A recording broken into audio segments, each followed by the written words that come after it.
live da Copa, hein? Aqui no terceiro tempo. O segundo jogo da Copa do Mundo terminou agora há pouquinho. Foi um sofrimento danado para a seleção do Uruguai, hein? 1-0 contra o Egito, gol aos 44 da segunda etapa. Se não foi os 44, foi por ali. Do Jiménez, o zagueiro, e o Suárez cansou de perder gol o jogo inteiro. E o goleiro do Egito fez uma grande apresentação. Quem viu tudo isso do banco de reservas foi o Salah, que não entrou em campo ainda, está se recuperando da lesão, né? Aquela sofrida na final da Liga dos Campeões, na entrada do Sérgio Ramos. E falando de Uruguai e Egito, nós estamos começando a nossa live de hoje. Vamos dar uns pitacos também em outros resultados que estiveram por aí. E vai ser rapidinho, vai ser, ó, porque mais tarde tem Portugal e Espanha e a gente volta também para falar deste jogo. Eu, João Antônio de Carvalho e toda a equipe do Terceiro Tempo. Você nos acompanha agora no Facebook e mais tarde em versão editada lá no youtube.com/Terceiro Tempo TV. Convido você a se inscrever no nosso canal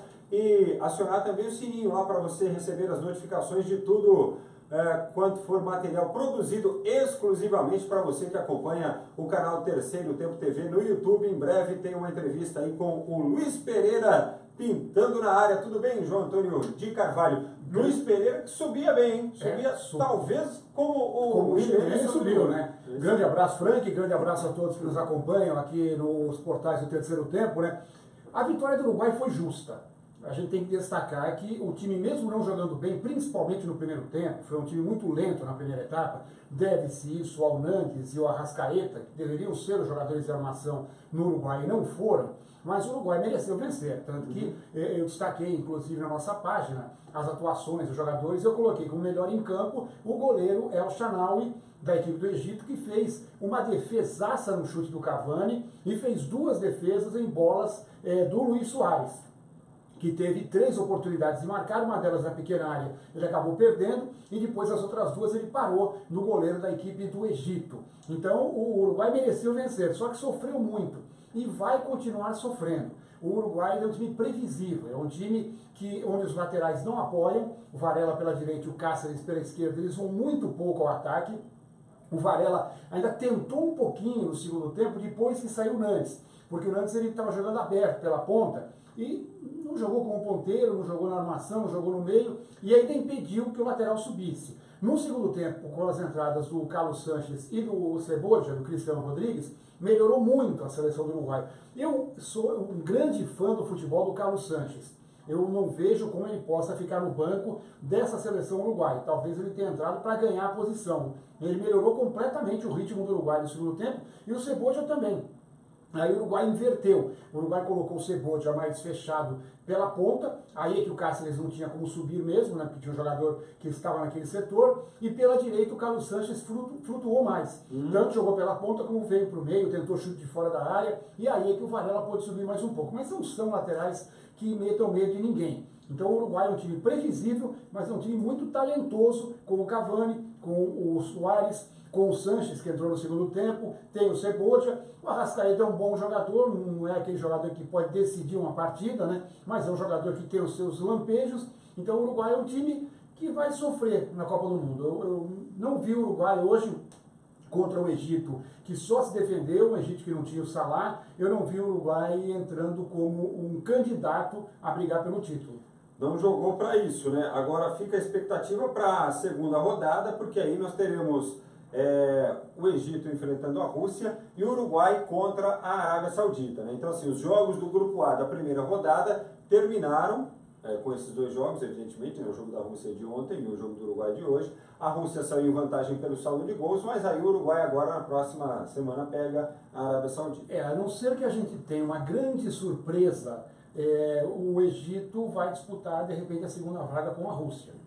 Isso com o Salah em campo e melhorando muito o time do que jogou contra o Uruguai. O Egito sem o Salah é uma coisa, né? É um time que tem uma marcação muito forte, os jogadores de meio campo ajudam na marcação, tanto que os laterais do Uruguai, que já não sobem muito, tiveram que ficar porque o Varda pela direita e o Trezeguet pela esquerda ajudavam muito nessa marcação, e tem apenas um jogador que mostrou um certo talento, que é o Elneny, que é um jogador que atua no Arsenal, da Inglaterra, camisa 17. Ele é um jogador de bom passe, muitas vezes, porque ele tem um bom passe, ele exagera e acaba errando uma ou outra jogada no meio campo, mas é um jogador que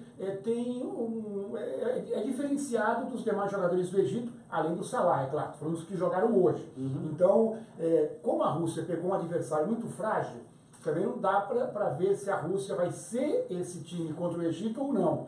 Eu acho que a próxima rodada se define muita coisa. Eu acho que o Uruguai ganha da Arábia, caso não aconteça nenhuma grande tragédia, e Rússia e Egito vão disputar aí a segunda vaga, porque o Egito também tem mais futebol do que a seleção da Arábia, embora aí num clássico aí de um time africano contra um time asiático, a coisa muda de figura, de repente, e a Arábia vai estar jogando para, de repente, ganhar um pontinho, e pode atrapalhar a vida do Egito, sim.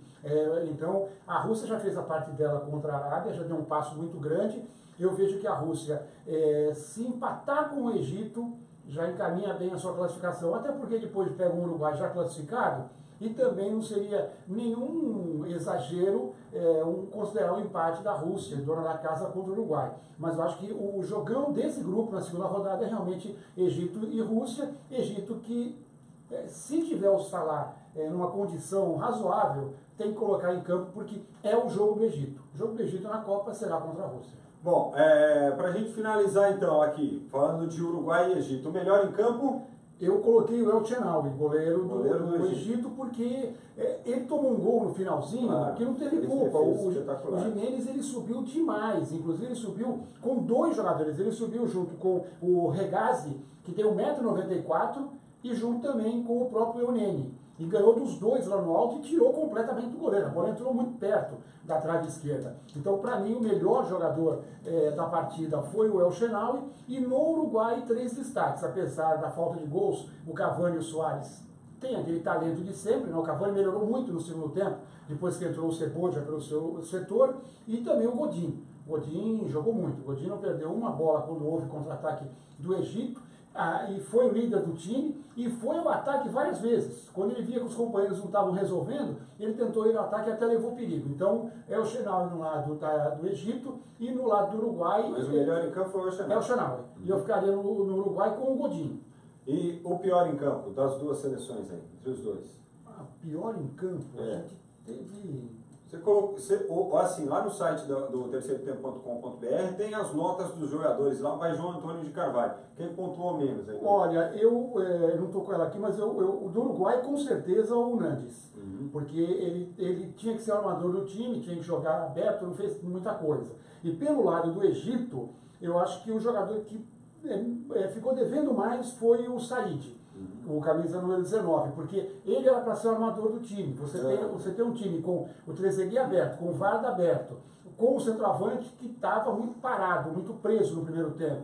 No segundo tempo, o centroavante que entrou, o Karabakh, acabou melhorando até o ritmo do jogo, embora também com fragilidade técnica. Mas o Said era para ser o armador do time e em nenhum momento foi esse jogador. Bom, vamos a Montevidéu então, Rádio Universal de Montevidéu. Vamos ouvir como é que foi o gol uruguaio na narração dos nossos hermanitos uruguaios. Agora, En el centro Sánchez, abierto, en cabello cabezazo, ¡gol!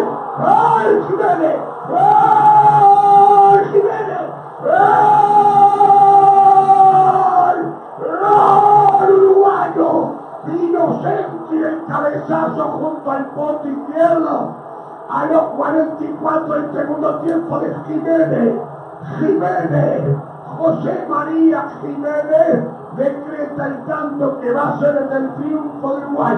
Uruguay 1, Egipto 0, ha costado un huevo el partido y está definiendo en los últimos instantes, para mí con este gol, José María Jiménez, 44 minutos, Uruguay pasó a ganar por 1-0. Resultado merecido. Vou falar pra você, viu? João Antônio, na boa, eu preferia a narração russa. Eu não entendi nada que o russo falou, eu só entendi o gol.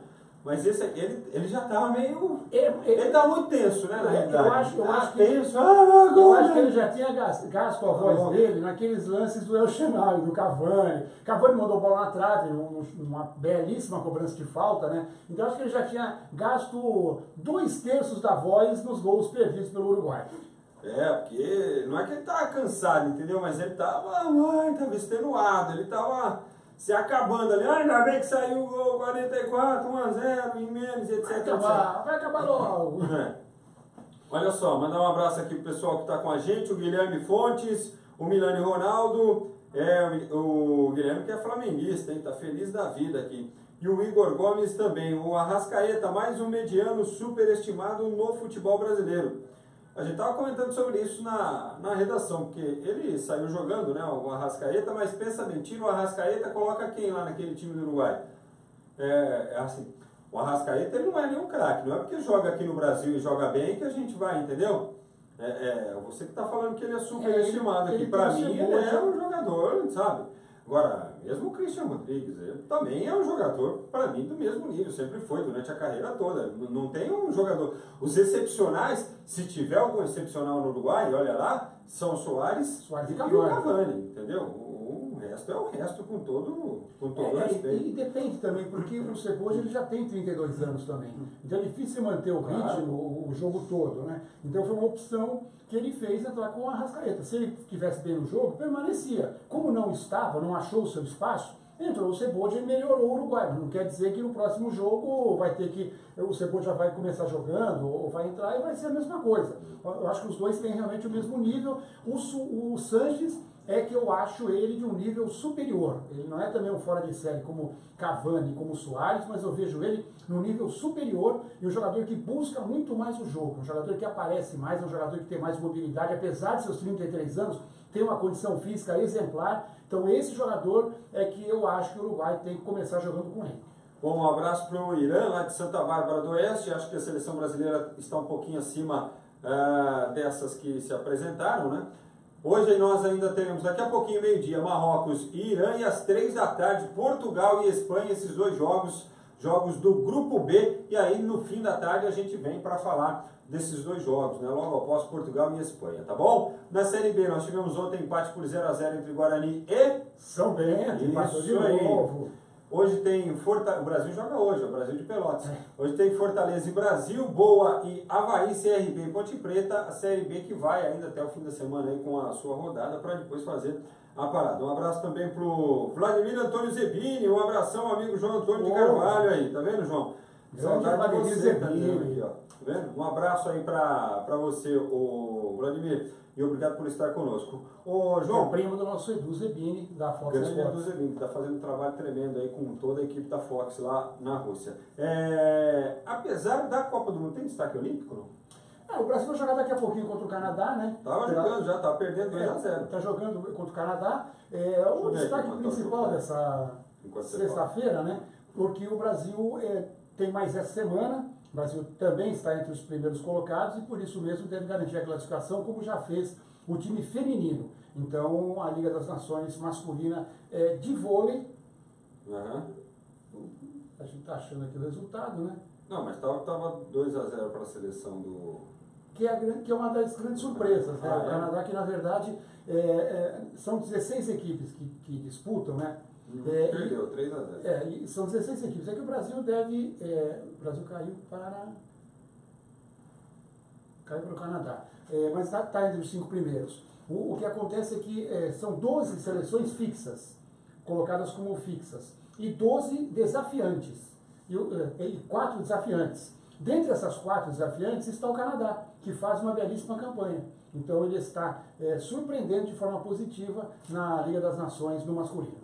É isso aí, pessoal. A gente volta mais tarde, então, falando mais de Copa do Mundo, tá bom? Trazendo mais gols estrangeiros para você e até daqui a pouco, então, porque tem Copa do Mundo e se tiver mais algum embalo do esporte, a gente fala da venda do Rodrigo para o Real Madrid, que foi confirmada também, mas aí a gente destaca no fim do dia, falando do futebol espanhol também, certo? O Rodrigo será novidade por lá. A gente espera você e obrigado por enquanto pelas participações, tá bom? Até já. Até já, voltamos daqui a pouquinho, depois de Portugal e Espanha. Que jogão!